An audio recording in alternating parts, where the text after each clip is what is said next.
Halo Sobat Easy Stock, kita bahas IPO lagi.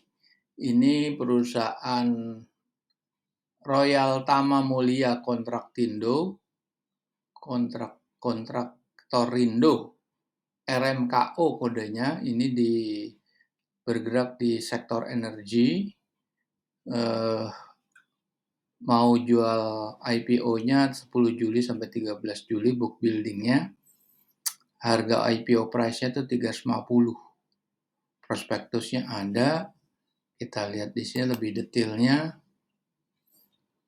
Subsektornya oil and gas, coal equipment and services, dia jasa penunjang penambangan dan jasa penyewaan alat berat. Berdiri tahun 2017. Sudah berdiri 15 tahun. Oke. Jasa pertambangan di sektor batu bara, dia lebih ke supplier alat berat, reklamasi area bekas penambangan, pengangkutan, emplasemen, penyewaan, dan lain sebagainya. Addressnya di Wisma RMK, jadi ini kontraktor ya. Di sini juga ada websitenya, kita bisa pelajari, silahkan Anda. Di sini kita nggak mempelajari analisa kualitatif, kita hanya menghitung nilai wajar. Jadi kita akan melihat harga IPO 350 sampai 450 ini harga wajar, mahal, overvalue, atau murah, undervalue. Nah, kita akan menggunakan analisanya dengan dari bukunya Benjamin Graham. Nah, bukunya ini. Rumusnya itu dari buku Security Analysis dan Intelligent Investor, 2 buku pegangannya Warren Buffett untuk menghitung nilai wajar saham yang listed di bursa atau yang akan listed. Ini kita pakai formulasi skemanya seperti ini. Oke. Kita akan bongkar prospektusnya.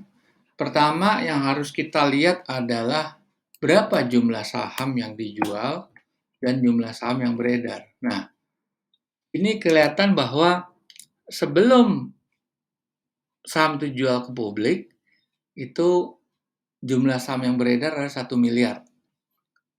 Lantas dijual ke publik itu 250 juta atau ekivalen 20%, sehingga total saham yang outstanding itu adalah 1/4 miliar.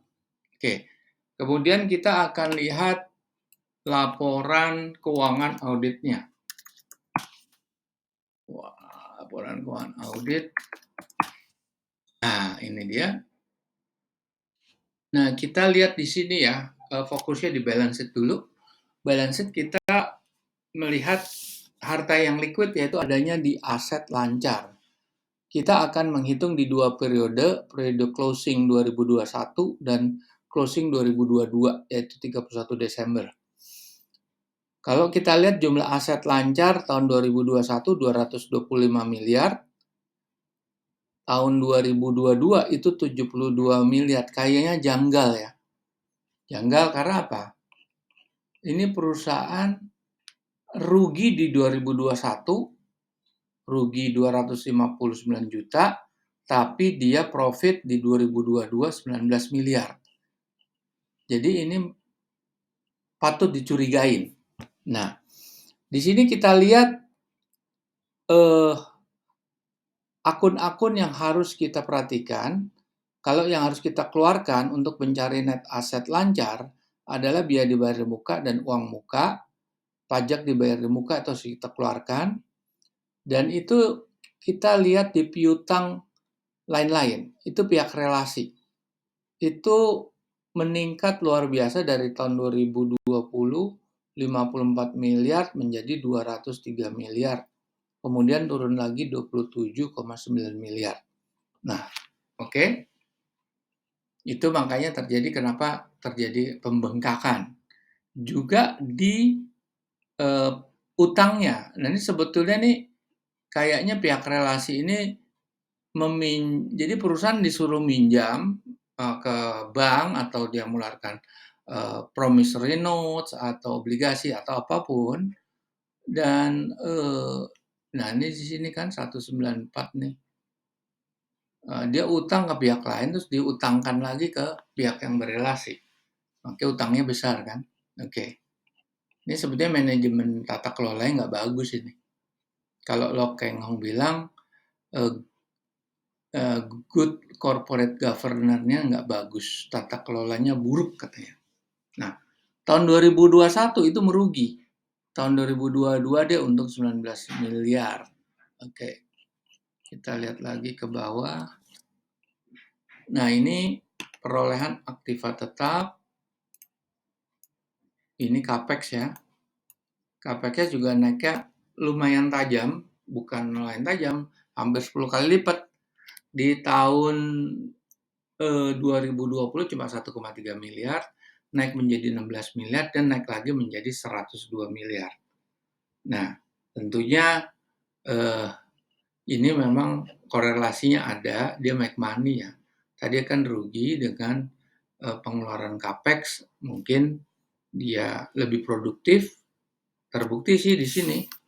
Dia jadi beruntung, atau juga kenaikan pendapatannya itu signifikan naiknya dari 24 miliar menjadi 185 miliar. Ya, karena ada pengeluaran capex di situ. Oke. Di sini kalau dilihat ekuitasnya, kita kan bisa di sini ya. Ekuitas dibagi jumlah saham yang beredar, itu sekitar 1 miliar lebih tadi ya. Ini kalau dihitung 1 miliar 116. Kalau metode Lo Keng Hong ini kemahalan harganya. Kalau dilihat dari sini, dari ekuitas saja, di book value ya. Book value per share dibandingkan harga IPO. Harga IPO-nya 350. Ini IPO per sahamnya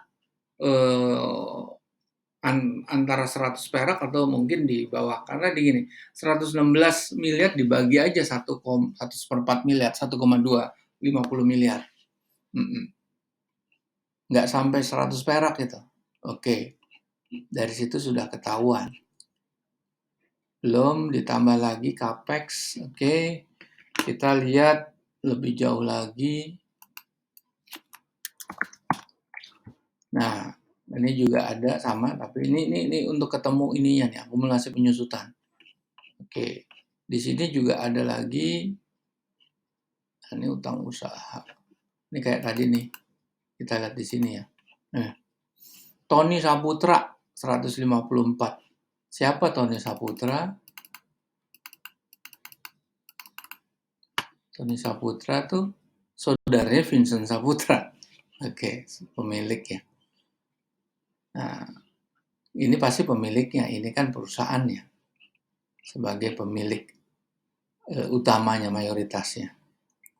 Secara pribadi dia pasti ada di sana juga. Oke, penyusutan kita pakai yang ini, yang 16,9 miliar dan 2,24 miliar. Oke, penyusutan ini juga kita tambahkan lagi. Oke, sekarang kita mau lihat perhitungan cara kalkulasinya seperti apa. Oke, nah, oke. Kita lihat tahun 2022. Ini negatif nih di sini. Negatif. Oke. Harga 350 terlalu tinggi. Dari book value aja udah terlalu tinggi itu harganya, harga IPO-nya. Nah, ini juga secara apa?